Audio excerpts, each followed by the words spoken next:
So in this video, we're going to explain another feature that we offer, which is the employee birthday and employee anniversary tracker.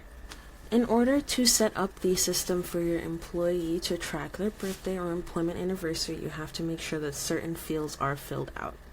To check/enter that information, you would go over here to edit employee, or in the employees tab here, you would see a pencil icon next to the person's name, and you can click that to edit their information. Once you are on the editing page, you will be able to here enter their birthday or their employment starting date. So if their birthday, for example, is June 11th, 1976, the system will trigger a notification every year on June 11th to send you a reminder that it is the person's birthday.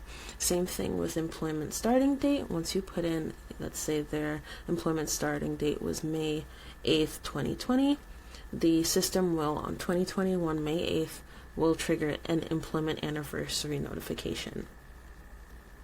To ensure that you are getting these notifications, we ask that you go to Account Settings, the Notifications tab, and double check that all of the notifications for this are checked off. So you would make sure that employment anniversary and employee birthday are checked off, so that way your notifications are sent to your management email.